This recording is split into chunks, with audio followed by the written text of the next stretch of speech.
ఈ ఎక్స్పెరిమెంట్ మన బ్రెయిన్ ని ఎర్రిపప్ప ఏనిగా చేసిరు అండ్ ఇప్పుడు మనం దాన్ని ఎంజాయ్ చేస్తున్నాం.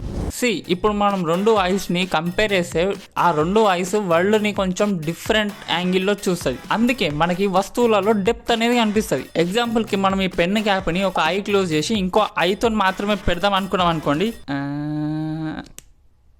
అవుతుంది. బట్ ఈ రెండింటి మధ్యలో మనకి డెప్త్ కనిపించదు కాబట్టి అందుకే ఇది చేయడం కష్టమవుతుంది. అందుకే ఇది నా 5th టేక్.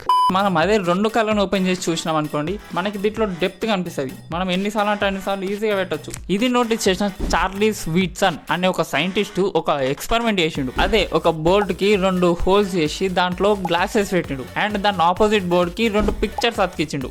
బట్ ఆ రెండిట్లో కొంచెం డిఫరెన్స్ ఉండేది అండ్ మనం ఆ గ్లాసెస్ నుంచి చూసినప్పుడు మన బ్రెయిన్ ఎర్రిపప్పయ్యి ఆ రెండింటి మధ్యలో ఒక డెప్త్ క్రియేట్ చేస్తుంది. సో అలా ఇప్పుడు యాక్టర్స్ ని డైనోసార్స్ ని మన కళ్ళ ముందే ఉన్నట్టు చూపించే VR తయారైంది. ఇక్కడ సాడ్ పార్ట్ ఏంటంటే అది ఎంజాయ్ చేయడానికి నా దగ్గర లేదు.